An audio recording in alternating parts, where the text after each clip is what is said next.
Bismillah ar-Rahman ar-Rahim. In part 5 of the series, the Tablighi Jamaat, there was a discussion about the importance of knowledge in Islam.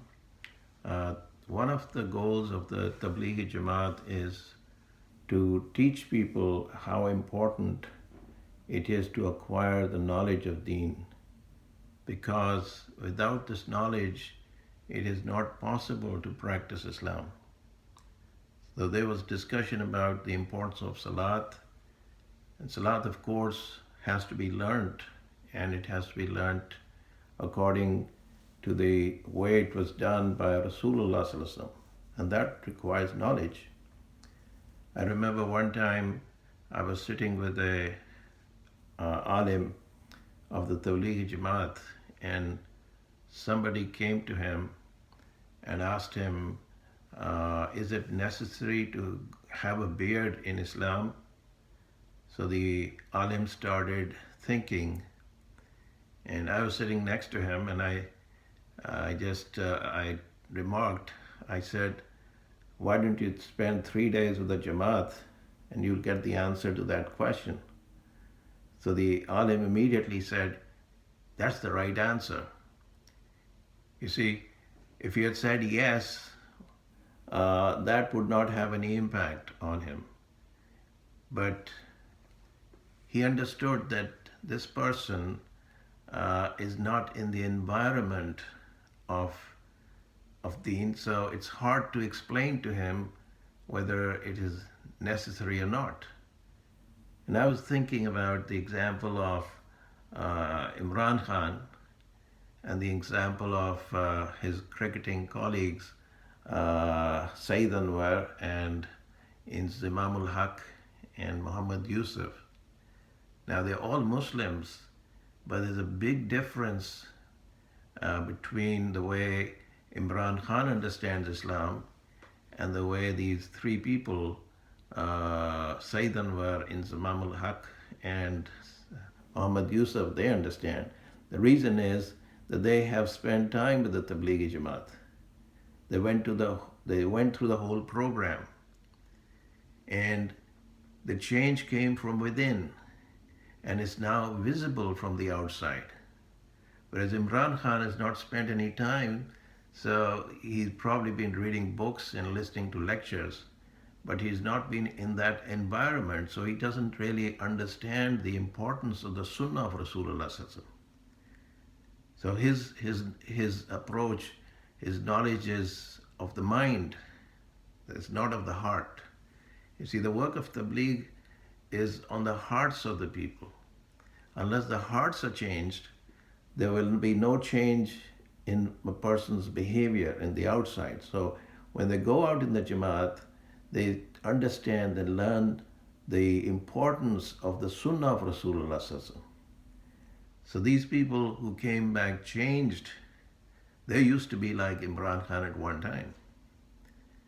They were in the same group, but when the environment changed, that's why the Tablighi Jamaat, they tell people to give time, a time to come out of the environment in which they're living. Because the change will not come in that environment. They will hear talks, and I'm sure Imran Khan has heard a lot of talks on of Islam, and he claims to be a great follower of Rasulullah Sallallahu Alaihi Wasallam and a great lover of Rasulullah Sallallahu Alaihi Wasallam. But the way he expressed his love is very different. The words are considered to be enough to express the love for Rasulullah Sallallahu Alaihi Wasallam. Whereas in the work of Tabligh, the words are not important. It's the conduct. As they say, actions speak louder than words. So giving speeches and expressing one's love in words is one way, and actually doing what Rasulullah Sallallahu Alaihi Wasallam did is another way. And the most important thing about the life of Rasulullah Sallallahu Alaihi Wasallam is his purpose. Why was he sent? What was the purpose of all the Anbiya? Did Allah subhanahu wa ta'ala send them to build bridges and roads and hospitals and work on the economy and things like that? Allah subhanahu wa ta'ala sent the prophets to save mankind from Jahannam. The purpose of the prophets was very different. They didn't come into the world to work on the material part of life. Allah knows that the material part of life, people can take care of that without having iman, without having knowledge of deen, without having knowledge of Islam. People can work on this, work hard, and get these things done through their intelligence, through the knowledge. But the work of Anbiya was very different. Their work was to save people from eternal punishment. The punishment of this life is for a very short time. If the person is poor or if he is rich, his poverty will end when he dies, and the person who is rich, his riches will end when he dies. Both things will end. Both things are temporary. So the prophets did not come to work on the material part. It's true that when a person lives his life according to the commandments of Allah subhanahu wa ta'ala, as shown by Rasulullah sallallahu alaihi wasallam, his material part, his material life starts improving too. That is of course, that is there. There's no question about that. When the Sahaba started working or started living their lives according to Islam, the material, the economy, and the conditions in the present life started improving. But that was not the main goal. That was not the purpose. You see, that is the difference between the efforts of the prophets and the efforts of politicians and the effort of the people of the world, people who are working for dunya.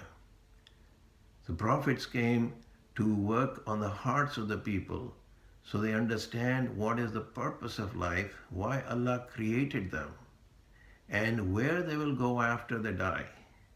And this is very important.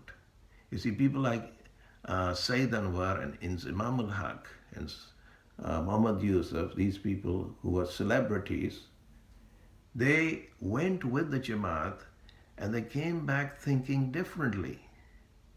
And they started thinking in ways which they had not thought before.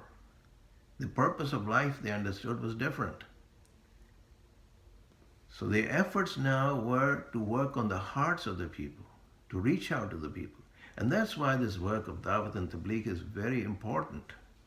Because unfortunately, a lot of even educated or scholarly Muslims don't understand how important this work is.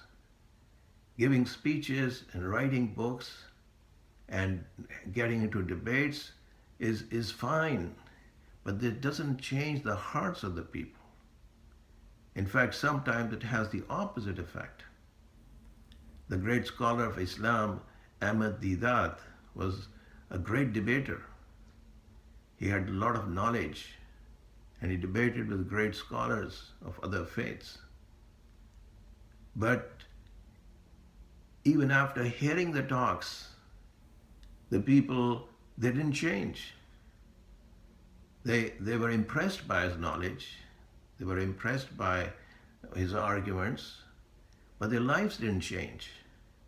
They came back, the Muslims came back very elated at how logical and how solid his arguments are, but they were still doing the same thing they were doing before. So it is okay to debate and discuss when it's necessary, but to change the inside of the person, another effort is needed. And this is where the work of the Tablighi Jamaat comes in. That it is actually doing what the other scholars are saying.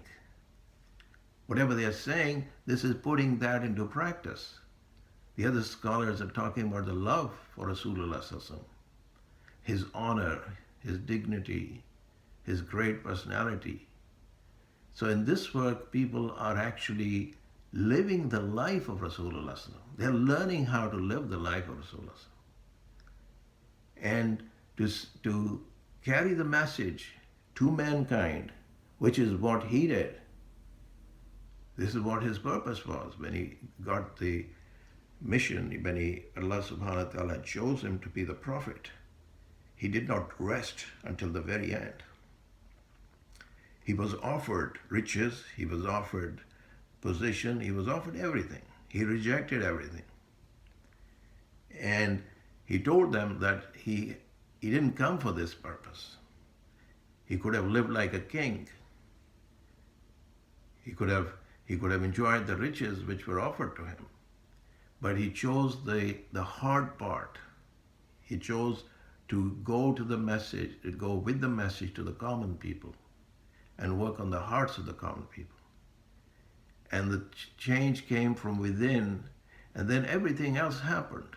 We know how degraded the Arabs were, what their position was before the coming of Rasulullah, and what happened after 23 years of his prophethood. This is all recorded history.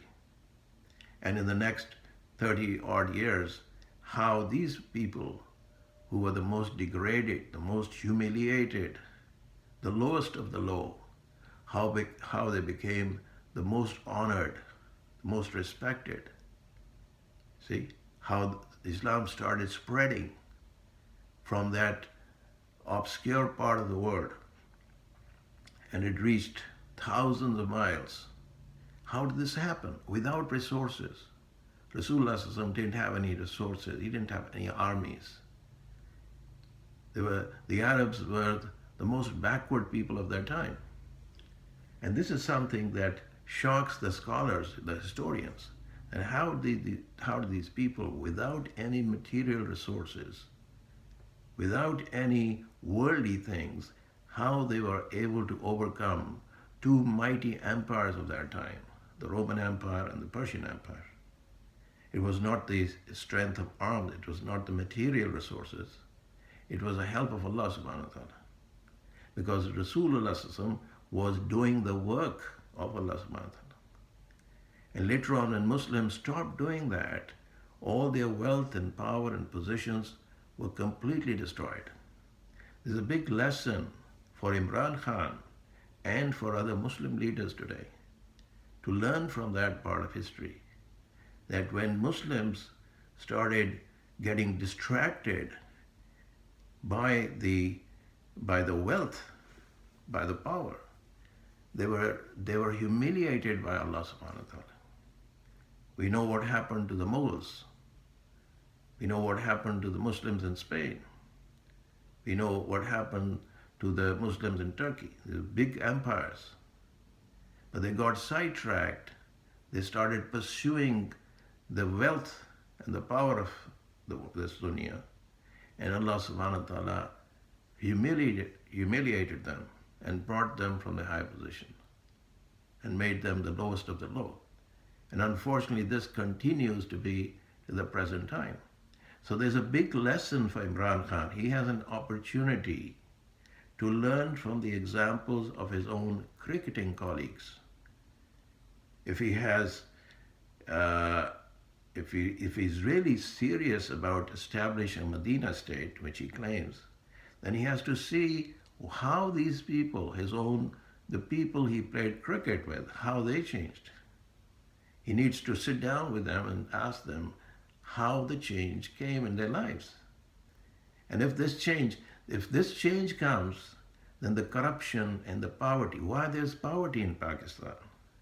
Because people are corrupt. The people with means, the people with power, they loot the treasury, they loot the resources of the people, and they get richer and richer, and the poor get poorer and poorer, because their hearts are attached to the dunya. Whereas the people who established the Medina state, their hearts were not established, they were sharing. They didn't have selfish motives. This is something that Imran Khan, if he wants to remove the poverty from Pakistan, if he wants to remove the corruption from Pakistan, this is the way to go. Just bringing people to the courts and investigations by NAB, and that approach that is being followed for years and years, it's not going to do anything, because the people who are involved in all this in this process are themselves corrupt. If people who are trying to uh, correct the others because they are corrupt and they are themselves corrupt, nothing is going to come out of that.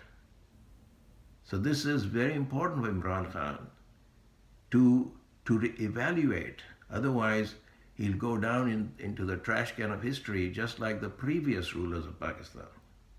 Their approach was wrong. They may have had good intentions.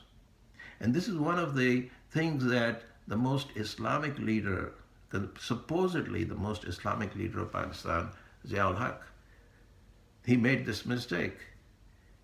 He thought he was going to establish an Islamic state, but the people who were working with him, they did not really understand Islam. Their hearts were attached to the dunya just like anybody else. And they had no idea how the Islamic State was established by the Sahaba. So it's the people who do this. So there are examples right in front of the people in Pakistan, examples of in front of Imran Khan. These are the people who are living examples of the change that came into their lives because they went into an environment where they understood the importance of Deen.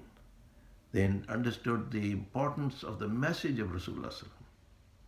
You cannot imagine people like Imran, Sayyid Anwar and Inzimam al-Haq and Muhammad Yunus, people like that, who are spending their own money, who are spending their own time, going through a lot of sacrifice for the sake of giving the message. You cannot expect them to start looting the treasury because the hearts have become pure.